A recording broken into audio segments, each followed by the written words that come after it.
Hey guys, MD Prepper here.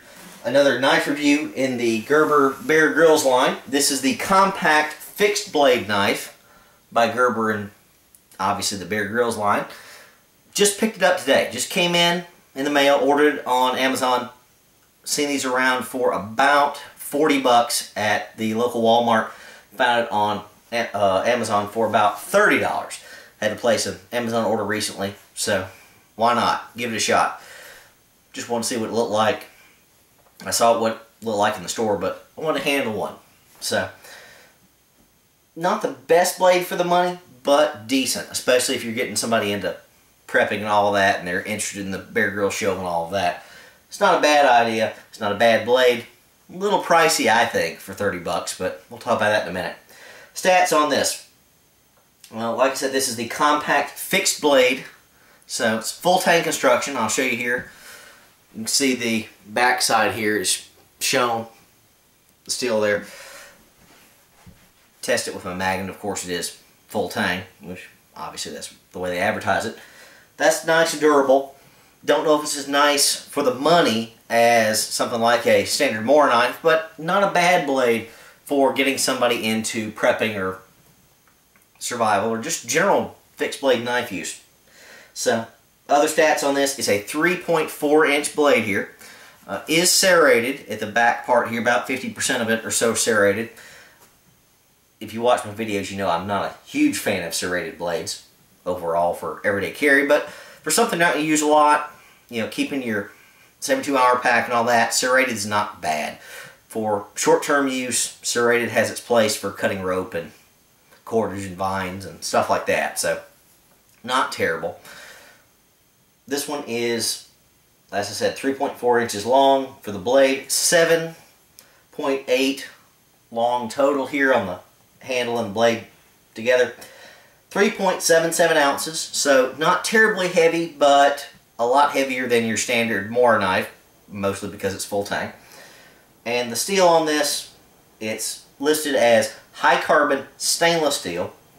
And it's listed, at least one of the websites I checked, was 7CR17MOV. Now, I'm not a big steel guy. I don't know all my numbers and all, but that's what it is. So, maybe you can tell me more about that. So, we'll talk about the sheath here in a second. Let's take this blade here. Obviously, Bear Grylls, the bright orange on it. A lot of you don't like that. Bling on it. I understand. I do. But I don't really care for my standard use blades. Who cares what the thing looks like? It's a blade. It's to be used. Looks not quite as important in my mind. The blade features these nice, very nice rubberized grips on it. But what I've noticed, these rubberized grips, the pattern and the style on it is notably different than the standard ones, like the folder and all of that. It's not quite as, what I would say is aggressive. I don't know what you would call it, but here's the folder. Let me show you here the fixed blade up close on the grip. You see that?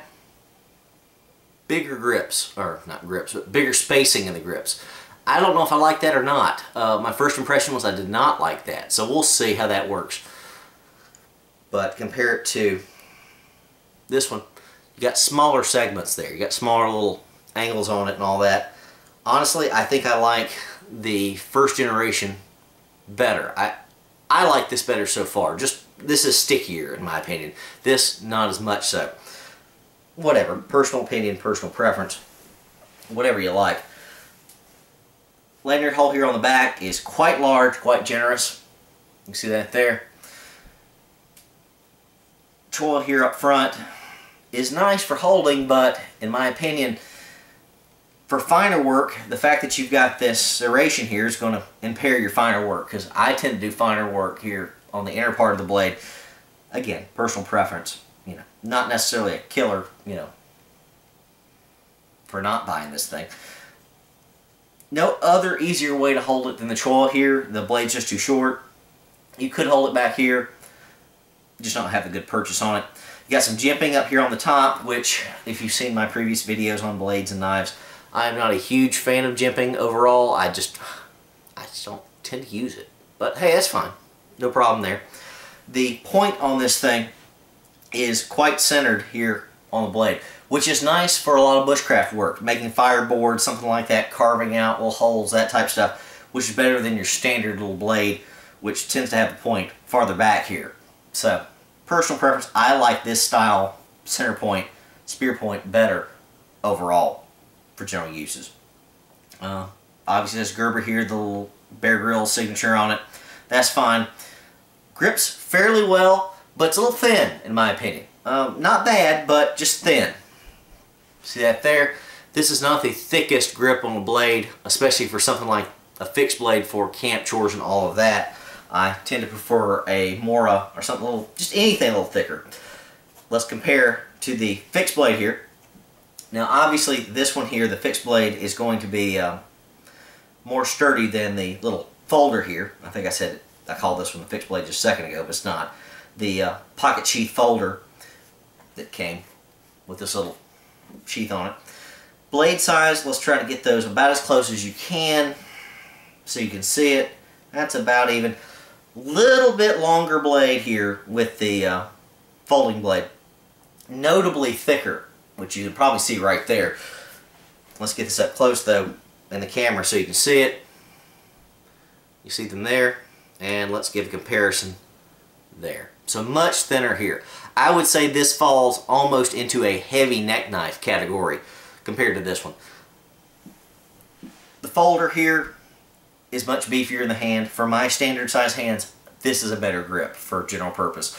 But again, being a folder, this isn't going to do nearly as well in heavy-duty tasks. Nothing wrong with this one. Just feels a little thin in my hands. It just doesn't fill my hand quite the way I'd like it to. Now, I would say this would be a great little starter blade for a smaller child, teenager, female, you know, woman, wife, girlfriend, whatever, with smaller hands. This is okay. There's nothing wrong with this. If you got smaller hands, I like this. Nothing wrong with it. $30 price point though, I got a little bit of problem with that. It's a little pricey, though it is full tang, so you know you get what you pay for. But compared to your standard Mora here, one of the companion blades, yes, this is not full tang, but the grip is better overall. Obviously the blades are different styles and all that, so we're not going to get into that. Thicker here, this is stainless as well. I prefer carbon, but hey. Smaller overall in length, smaller blade length. Frankly, the grips on this are better on the Mora blade. Just thicker, just beefier, just going to fill your hand better for general bushcraft work. Nothing wrong with this one. Like I say, if you got smaller hands, it's probably the best. But $30 versus $14 or so, this is probably my better one. I like the belt clip on this a lot better overall. But again, whatever the heck you want. Again, if you're trying to get somebody into bushcraft, into basic carrying a knife, fixed blade uses, all that, there's nothing wrong with picking this thing up from Walmart or somewhere else, big box store. It's fine. Now, as far as batoning and all that, I don't know. I'm going to show a little bit of ignorance here. I don't know how well a serrated part of the blade here is going to do with batoning. I just don't know. I've never batoned with anything with serrations on it. Just haven't. Don't know. Hopefully you guys can tell me. I welcome the comments. But I would just worry about wearing off the edge of those serrations and being harder to sharpen up. That bothers me a little bit, personally. It does. I may try it if I get this new land I'm looking at and all that, just see how this thing holds up. You know, I think it's a nice sturdy little blade, but I just don't know about those serrations and batoning and some of the other bushcraft skills you may want to use this knife for. Whatever. You guys tell me. The little plastic sheath here, I have to say, is probably the worst part about this blade. I do not like the plastic sheath overall in general purpose compared to, say, this little cheaper Mora. So, let's talk about the sheath here. Plastic, nice and hard, probably nice and durable overall for heavy use. The blade only fits in one direction. Flip it around, there you go. Snaps in there fairly nicely, fairly durable, fairly strong connection in there for strength and all. Not going to fall out fairly easily or too easily. And again, with this design of this blade, there's nothing to catch as far as twigs or anything unless you have a lanyard through this that's going to pop it out or anything like that. Again, you got a little thumb area here to push things out. If you can see that, that's going to be fine. You have to fit this thing just right though, just fit in the sheath. If it's a bit of an odd angle, it's not going to go in right. You got to get it right to snap in. Got this little piece here, right there, you see that? To secure the blade, you know, just past the choil. That's fine. Again, I worry about how long that's going to hold up. I've just got the Gerber image on it right there. That's not bad. I don't have a problem with that. Again, if you drop the thing, orange is good. You can see it. So let's get rid of the blade. Just talk about the rest of the sheath. You got a belt clip here on the back side. Obviously, Gerber symbol there again. I don't like the sheath. I don't like the clip at all. The clip has got a lot of wobble to it, I think. It doesn't look a lot, but it is on your belt. I've already tried this on my belt. A little bit too much wobble. Just does not secure as well to my standard belt as I'd like it to. It's got a lot of give up and down. It's not as good as the Mora in my mind. Now the good thing about this, it is versatile, exchangeable. There's a little tab down here if you can see that. You push that down, slip it out, flip it around, put it this way for tip down carry and all that. I don't know if I'd do that. Honestly, what I would probably do with this sheath here, I'd toss this. Toss that aside. You got this. It's slimmer. And you got your back part there that I would probably put some lanyard through and maybe make this a bit of a heavy neck knife. This would be not unreasonable as a neck knife. 3.77 ounces, not the lightest neck knife in the world, but honestly, for what this is, for this price point, it's kind of big. Yeah, you're right. I agree. But I might want this as a neck knife. Get this thing positioned the right way. There you go. Run some paracord through this thing or whatever you want. Obviously, there's Gerber there, which is upside down. There you go, Gerber. I think this would be a heavy neck knife, but still usable for that, for everyday, purpose, out in the woods, that type of stuff. Grab it, pull it down off your neck, good to go. That's what I would use this for compared to the rest of the Bear Grylls line. This was folding sheath knife, obviously, on your belt, or the Ultimate Fixed Blade Survival, which I have not done a review of yet. Those would be the ones I'd keep on my hip, or on my belt, or maybe attached to my pack. This one, I would probably keep around my neck, like you see it here. Not the smallest neck knife in the world, but I think it's okay. Again, should do the job.